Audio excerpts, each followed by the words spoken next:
Hello everyone, welcome back to your own channel. आज हम करने जा रहे हैं आपकी वर्कशीट नंबर 40A। यहाँ पे इसलिए लिखा हुआ है कि आज की वर्कशीट में मतलब आज ये चैप्टर ना आपका कंप्लीट हो जाएगा।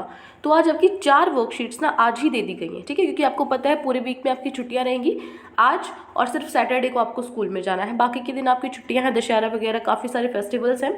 तो इसके लिए आपका जो पूरे वीक की वर्कशीट है ना, साइंस की, सिर्फ साइंस की, मैथ्स की तो सिर्फ आ जाएगी, ठीक है। मतलब साइंस की भी आज ही आई है, लेकिन आपकी सारा आज ही दे दिया गया है। 40 के आपके parts A B C D 4 हिस्से हैं, 4 वर्कशीट आपकी एक साथ दे दी गई हैं।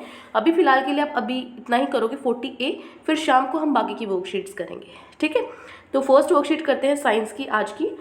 तो इसमें आपकी जो क्लास 10th की वर्कशीट है 11th आपकी अक्टूबर के लिए। तो चलिए स्टार्ट करते हैं हमारे चैप्टर लाइफ प्रोसेसेस। इसके अंदर हमें रेस्पिरेशन के बारे में थोड़ा सा और पढ़ना है। एक मिनट। इसका इंट्रो हम कर चुके हैं, कुछ डिटेल्स हैं, कुछ आपके टर्म्स हैं जो आपको पता होना चाहिए। देखो, the human respiratory system can be broadly divided into 2 parts based on the functions. जो आपका रेस्पिरेटरी सिस्टम है ना, उसको हम 2 पार्ट्स में डिवाइड कर सकते हैं, उसके फंक्शन के हिसाब से, किस तरीके से वो काम करता है उसके हिसाब से। पहला जो सिस्टम है, interconnecting cavities and tubes that conduct air into lungs. पहला तो वो है जो आपका पूरा इंटरकनेक्शन है, कनेक्शन आपका कैविटीज का, ट्यूब्स का, जिसकी वजह से एयर है आपकी लंग्स तक पहुंचती है, ठीक है। दूसरा system where exchange of respiratory gases occurs, जहाँ पे आपकी गैसेस एक्सचेंज होती हैं, वो वाला सिस्टम, जिसमें कार्बन डाइऑक्साइड बाहर आ रहा है, ऑक्सीजन हम ले रहे हैं, वो वाला सिस्टम, ठीक है। तो इसके अंदर फर्स्ट वाला जो सिस्टम है एयर टू लंग्स वाला, यहाँ पे क्या होगा, सबसे पहले आपका आएगा नोज। नोज में से आपने क्या किया, यहाँ पे warms filters air as it is inhaled. जैसे ही आप एयर को इनहेल करते हो, सांस लेते हो, एयर अंदर खींचते हो, तो वो नोज क्या करता है, उसको गर्म करता है, उसको फिल्टर करता है, एयर को साफ करता है। फिर आता है फेरेनिक्स। यहाँ पे क्या होता है, ये पैसेज फॉर एयर है, मतलब एयर को जाने के लिए रास्ता है ये, जो आपके ट्रेचिया तक जाता है, ठीक है। उसके बाद लैरिंक्स क्या होता है, ये वॉइस बॉक्स है, जहाँ से आपकी आवाज़ आती है, ठीक है, तो वहाँ तक ये जाएगा। फिर आएगा ट्रैकिया, जो कनेक्ट करता है इन फेरेनिक्स को किससे, ब्रोंच से, ठीक है। और यहाँ पे रिंग्स होते हैं जो कार्टिलेज के, जो स्ट्रक्चर प्रोवाइड करते हैं, और जो विंड पाइप है ना आपकी, जो सांस की नली है, उसको ओपन रखती है, ठीक है। तो ट्रेचिया है, वो लाइन होता है, फाइन एयर, छोटे छोटे हेयर्स लाइक स्ट्रक्चर होते हैं उस पर, जिसको हम सीलिया बोलते हैं, जो एयर को फिल्टर करते हैं, वो लंग्स में जाती है ना उससे पहले, ठीक है। उसके बाद ब्रोंची क्या है, ब्रोंची क्या है, 2 ब्रांचेस आपकी होती हैं ट्रेचे के एंड पे, जो आप लंग तक पहुंचती हैं, ठीक है। फिर आता है इस सेकंड वाला सिस्टम, जहाँ पे एक्सचेंज होती है गैसेस। तो सबसे पहले आता है रेस्पिरेटरी ब्रोंचिलीज। ये नैरोएस्ट एयरवेज है लंग्स का, मतलब सबसे पतला रास्ता है लंग्स तक का, जहाँ पे एयर आपकी deliver air to exchange surfaces of lungs तक आप एयर यहाँ पे डिलीवर होती है, पहुँचती है, और जो लंग्स का जो सरफेस है ना, वहाँ पर एक्सचेंज होने के लिए। उसके बाद होता है एलिवोलर डक्ट्स। क्या होते हैं, एक नेटवर्क होता है, छोटी छोटी ब्रांचेज होती हैं जो ब्रोंचिस से लंग्स तक, आपकी लंग टिश्यू तक होती हैं, और and ultimately to air sacs, और जो आपके एयर की छोटी छोटी जगह होती है, ठीक है। एयर सेक्स क्या होता है, आपका बोरी होती है एक तरीके से, तो वो स्टोरेज होता है एयर का, वहाँ तक आपका ये पूरा नेटवर्क होता है। उसके बाद एल्वोइली क्या होता है, यहाँ पे जो फंक्शन है रेस्पिरेटरी यूनिट्स का लंग के अंदर, जहाँ पे गैसेस ऑक्सीजन और कार्बन डाइऑक्साइड है, जहाँ एक्सचेंज होती हैं आपस में, मतलब ऑक्सीजन बाहर जा रही, ऑक्सीजन आ रही है, कार्बन डाइऑक्साइड बाहर जा रही है, ये सिस्टम कहाँ पे होता है, एल्वोइली में होता है, ठीक है। एंटर और एग्जिट क्या करता है, ब्लड स्ट्रीम को, ठीक है। उसके बाद यहाँ पे देखो, आपको जो पूरा प्रोसेस है उससे समझाया हुआ है, इनहेलेशन और एक्सहेलेशन, सांस लेना और सांस छोड़ना। तो यहाँ पे it is taking in air rich in oxygen, वो एयर आपको अंदर लेनी है जो ऑक्सीजन है जिसमें। ये किससे होता है, कंट्रैक्शन ऑफ मसल्स की वजह से होता है, जो रिब्स से हमारे अटैच है। ये अपने रिब्स आपने देखी है ना, यहाँ से इससे अटैच होती है, इनकी कंट्रैक्शन की वजह से आप अंदर हवा को ले पाते हो। ये लिफ्ट करते हैं लिप्स को और डायफ्राम को फ्लैटन कर देते हैं, ठीक है ना। यहाँ पे आपका डायफ्राम है, इसको फ्लैटन कर देते हैं, फ्लैट कर देते हैं, जो इंक्रीज करता है वॉल्यूम ऑफ थोरोइक कैविटी। इसलिए जो प्रेशर है थोरोइक कैविटी की वो घट जाता है, और जो एयर है वो रश करती है, भागती है लंग्स के अंदर, ठीक है। इसलिए ये हो गया इनहेलेशन, सांस आना। अब एक्सहेलेशन, सांस छोड़ना, ये कैसे होता है, ये मतलब जो आपकी एयर है जिसमें कार्बन डाइऑक्साइड जाता है उसको बाहर निकालना। तो ये किस वजह से होती है, रिलैक्सेशन ऑफ मसल्स। यहाँ पे मसल्स रिलैक्स होती हैं जो रिब से अटैच है, जिसकी वजह से जो डायफ्राम है वो डोम शेप बन जाता है। देखो यहाँ पे डी बन गया, यहाँ पे फ्लैट हो जाता है, यहाँ पे डोम शेप बन जाता है। तो ये क्या करता है, वॉल्यूम है जो थोरोइक कैविटी की उसको घटाता है, और एयर प्रेशर की वजह क्या हो जाता है, घट जाता है, जिसकी वजह से एयर है वो बाहर निकलती है, आउट ऑफ द लंग, ठीक है, out of the lung. Next है, अब जो गैस एक्सचेंज होती है अल्वेoli और कैपिलरीज में, वो कैसे क्या सिस्टम होता है। देखो यहाँ पे लिखा oxygen diffuses into red blood cells. जो ऑक्सीजन है वो रेड ब्लड सेल्स में पहुंच चुकी है और जो कार्बन डाइऑक्साइड है वो एल्वेलस में पहुंच गई है। देखो यहाँ पे क्या होता है पूरा process. So with in the lungs के अंदर आपके जो एल्वेoli है, मतलब सिंगुलर फॉर्म एल्वेलस होता है, उसको एल्वेoli बोल देते हैं प्लूरल में। ये क्या करते हैं, सरफेस प्रोवाइड करते हैं जहाँ पे गैसेस एक्सचेंज हो पाती है, ठीक है। जो वॉल्स है ना एल्वेoli की, उसके अंदर एक नेटवर्क होता है ब्लड वेसल्स का। तो यहाँ पे जो कैपिलरीज हैं वो कार्बन डाइऑक्साइड को लाती हैं, ठीक है। कार्बन डाइऑक्साइड है जिस ब्लड में, उसको लाती हैं पूरे बॉडी में से, ताकि वो एल्वेoli में रिलीज कर सके। और जो ऑक्सीजन है एल्वेolar एयर में, वो क्या हो जाता है, वो ब्लड आप ले लेता है उसको एल्वेolar ब्लड वेसल्स में, मतलब एल्वेolar ब्लड वेसल्स में, ताकि वो ट्रांसपोर्ट हो सके पूरे सेल्स में। बॉडी के जो सेल्स है ना, हर जगह ऑक्सीजन वाला ब्लड पहुंच सके।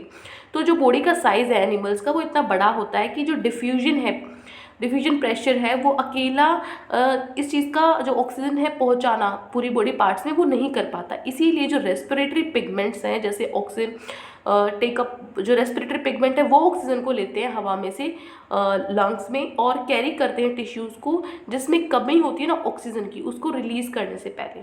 मतलब ह्यूमन बींग्स के अंदर जो रेस्पिरेटरी पिगमेंट होता है हीमोग्लोबिन, ठीक है, इसकी क्या होती है, हाई एफिनिटी होती है ऑक्सीजन को लेकर, ठीक है। ऑक्सीजन को ये इजीली क्या कर सकता है, ऑक्सीजन को क्या करता है, ये एफिनिटी एक तरीके से होती है किसी चीज़ की तरफ झुकना, ठीक है। तो यहाँ पे ऑक्सीजन का मतलब है कि ये उसको क्या करता है, ऑक्सीजन को लेता है, ठीक है। ये कहाँ पे प्रेजेंट होता है, आपके रेड ब्लड कॉर्पस्कल्स में प्रेजेंट होता है, ठीक है। चलिए अब आते हैं हमारे क्वेश्चन आंसर्स पे। तो आज की वर्कशीट में आपकी 3 क्वेश्चंस गिवन है, clear. First, second, third 3 questions given है, 1 बाय 1 सबके सॉल्यूशन करते हैं। पहला है, what is the function of rings of cartilage. Rings of cartilage का क्या फंक्शन है, क्या काम है। तो देखो, जो रिंग्स ऑफ कार्टिलेज है वो स्ट्रक्चर प्रोवाइड करते हैं और वाइड विंड पाइप को ओपन रखते हैं, जो आपकी सांस की नली है ना उसको खुला रखते हैं। बस यही फंक्शन है किसका, रिंग्स ऑफ कार्टिलेज का, क्लियर। एक लाइन का क्वेश्चन है, फर्स्ट क्वेश्चन हो गया। सेकेंड क्वेश्चन है, how is oxygen transported in large multicellular organisms like humans। जैसे ह्यूमन से हम हैं, हमारे अंदर जो ऑक्सीजन है कैसे ट्रांसपोर्ट होती है मल्टी सेलुलर ऑर्गेनिजम्स के अंदर। तो देखो, लार्ज मल्टी सेलुलर ऑर्गेनिजम्स जैसे ह्यूमंस हैं, उनका जो बॉडी साइज है वो लार्ज होता है, बड़ा होता है। इसलिए जो डिफ्यूजन प्रेशर है वो एक अकेला ही ध्यान इस चीज़ को नहीं कर सकता कि सारी बॉडी पार्ट्स में वो ऑक्सीजन को पहुंचा दे। तो मल्टी सेलुलर ऑर्गेनिजम्स में रेस्पिरेटरी पिगमेंट होता है जो ऑक्सीजन को लेता है हवा में से और लंग्स तक पहुँचाता है, ठीक है, और कैरी करता है टिश्यूज़, उन टिश्यूज़ को लेकर जाता है जिसमें ऑक्सीजन की कमी है उसको रिलीज करने से पहले, ठीक है।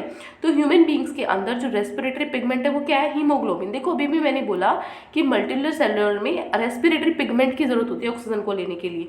तो ह्यूमंस के अंदर कौन सा रेस्पिरेटरी पिगमेंट है, हीमोग्लोबिन है।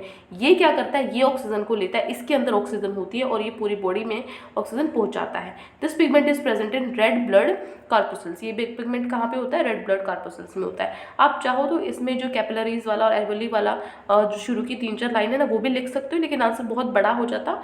बट अगर 5 मार्क्स में आ जाए तो आप ये पूरा लिखना। देखो, अगर ये 5 मार्क्स में आ जाता है, आपका 3 मार्क्स में आया तो जितना मैंने लिखवाया इनफ है, लेकिन अगर 5 मार्क्स में आ जाता है तो ये पूरा आप लिख लेना, ठीक है। और आप चाहो तो अभी भी नोटबुक में पूरा का पूरा ये लिख सकते हो, ठीक है।